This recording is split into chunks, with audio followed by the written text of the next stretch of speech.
Assalamualaikum warahmatullahi wabarakatuh. Alhamdulillah, bertemu lagi dengan video ini dan video Ustazah. Nah, anak-anak, kita akan melanjutkan penjelasan di subtema 2, wujud benda, pembelajaran 3, 4, dan 5. Nah, mudah-mudahan kalian selalu semangat dan jangan lupa untuk membaca Bismillahirrahmanirrahim. Anak-anak, pada pembelajaran 3 kita akan mempelajari sifat benda gas. Walaupun sebelumnya sudah Ustazah jelaskan di video pembelajaran 1 dan pembelajaran 2. Nah, benda gas dapat mengisi dan memenuhi ruangan atau bentuk wadahnya. Misalnya balon yang ditiup, ban sepeda yang diisi udara, dan udara dingin yang keluar dari pendingin ruangan. Nah, kalian mungkin memiliki AC di rumahnya. Nah, ketika AC dihidupkan, maka udara yang dingin itu dikeluarkan dari mesin AC. Nah, selang beberapa menit, maka udara dingin akan terasa di seluruh ruangan. Nah, itu adalah bukti bahwa gas dapat mengisi dan memenuhi ruangan. Benda gas juga memiliki massa atau berat. Jadi gas walaupun dia sangat ringan, tetapi dia juga tetap memiliki berat ya anak-anak. Benda gas biasanya dapat dirasakan. Misalnya gas dari tabung gas berbau tajam. Jadi merasa benda gas itu tidak harus dipegang atau dimakan, tetapi bisa dengan penciuman. Nah, kalian pernah mencium bau gas di tabung LPG? Nah, itu baunya sangat tajam sehingga sangat menusuk seperti itu ya. Nah, kemudian polusi udara dari asap kebakaran atau asap motor. Nah, itu bisa kita rasakan dengan udara itu sangat kotor gitu kan, sehingga kita menutup hidung kita. Atau contoh-contoh yang lain lah ya. Gas itu ada yang sangat berbahaya sehingga bisa merusak sistem pernafasan kita seperti asap rokok. Nah, seperti itu ya. Gas tidak bisa dipegang. Nah, ini sudah pernah saya jelaskan ya. Dan ada beberapa balon yang bisa terbang karena diisi dengan gas helium. Jadi kalau balon yang kalian tiup dengan udara dari mulut kalian itu tidak bisa terbang karena itu hanya gas karbon dioksida dari tubuh kalian. Sedangkan balon yang bisa terbang itu karena ditiupkan gas helium. Nah, ini biasa yang dijual oleh mamang-mamang yang jualan balon. Kenapa ya balonnya bisa terbang? Karena mereka punya alat khusus yang digunakan untuk meniupkan gas helium ke dalam balonnya. Baik, selanjutnya. Nah, di buku kalian ada penjelasan tentang mengenal keberagaman. Nah, anak-anak, keberagaman yang ada di lingkungan masyarakat harus kita hargai. Keberagaman pekerjaan dan profesi akan membantu kita memenuhi kebutuhan bersama. Dan setiap orang yang melakukan pekerjaan sesuai dengan tugas dan perannya. Anak-anak, pada pembelajaran 4, kita juga akan mengenal atau mempelajari cara penggunaan huruf kapital atau huruf besar. Kalian pernah belajar pastinya ya di kelas 1.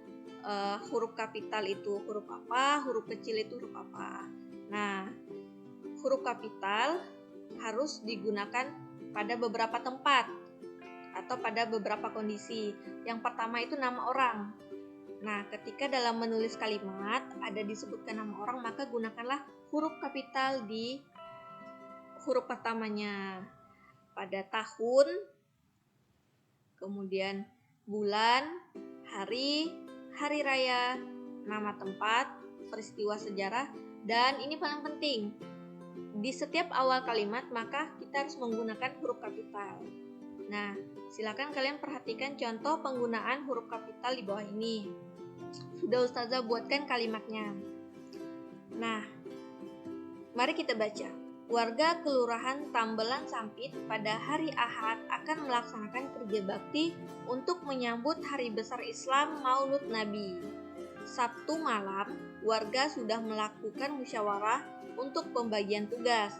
Di antara warga yang hadir ada Pak Muslim, Pak Yanto, dan Pak Sabar. Nah, anak-anak, di sini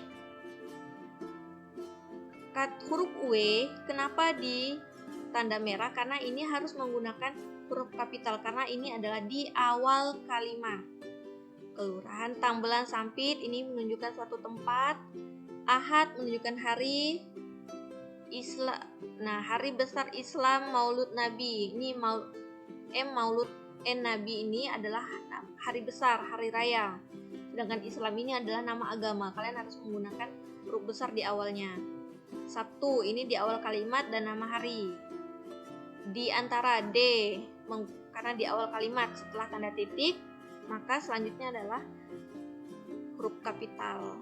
Pak Muslim ini nama orang, Pak Yanto dan Pak Sabar.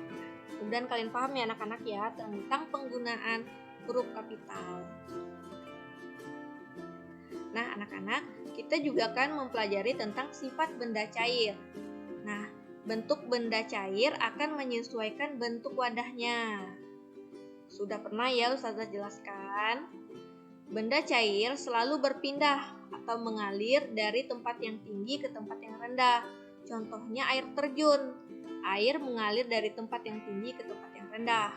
Atau kalian sedang mandi. Nah, ketika kalian mengambil air, dimasukkan ke dalam centong, kalian menyiram tubuh kalian. Nah, air itu akan mengalir dari tempat tinggi ke tempat yang rendah.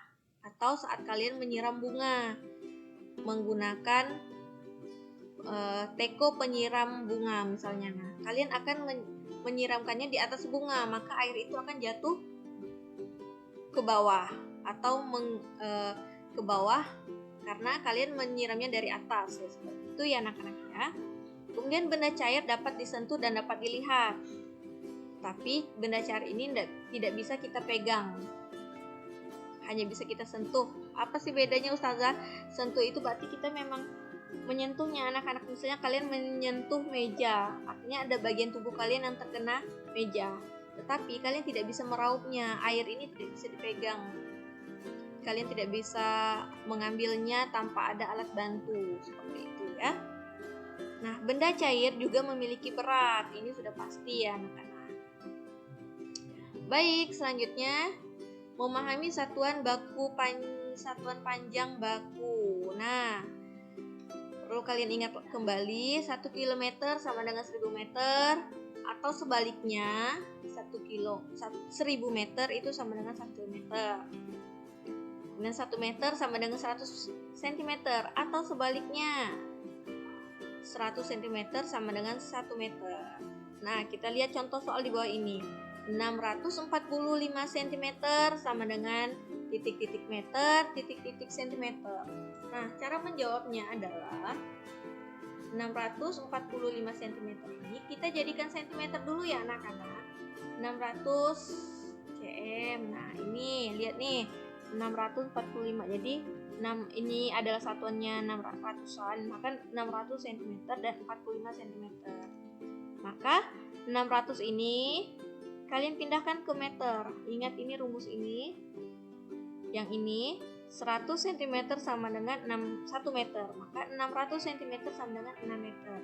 Tambah 46 cm. Jadi seperti ini. Soal yang kedua contohnya 6120 meter.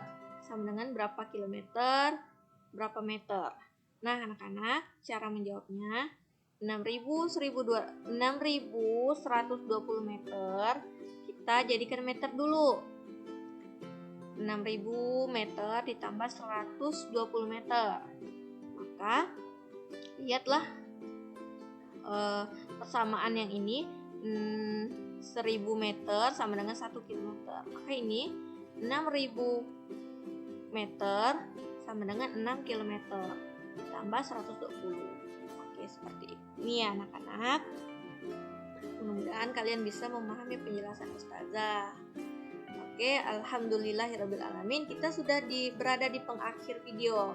Nah, berarti berakhir pula penjelasan di subtema 2 kali ini tentang wujud benda. Nah, anak-anak, pesan Ustazah, mari kita tetap bersikap rendah hati kepada setiap orang. Jadilah seperti air yang memberikan kesejukan dan ketenangan. Air mengajarkan sifat rendah hati dengan selalu mengalir dari tempat tinggi ke tempat yang rendah. Air mengajarkan kita untuk dapat bergaul dengan siapa saja, seperti bentuk air yang selalu menyerupai wadahnya. Nah, demikianlah pesan dari benda cair. Nah, jadi ternyata benda cair juga dapat mengajarkan tentang makna kehidupan. Nah, anak-anak, untuk menutup video kali ini, Ustazah berharap kalian bisa memahami penjelasan ini dengan baik dan kalian selalu dalam kondisi sehat walafiat. Nah, sekian dari Ustazah. Mohon maaf jika terdapat banyak kekurangan. Terima kasih telah menonton video Ustazah sampai selesai. Ustazah tutup dengan Alhamdulillahirobbilalamin. Wassalamualaikum warahmatullahi wabarakatuh.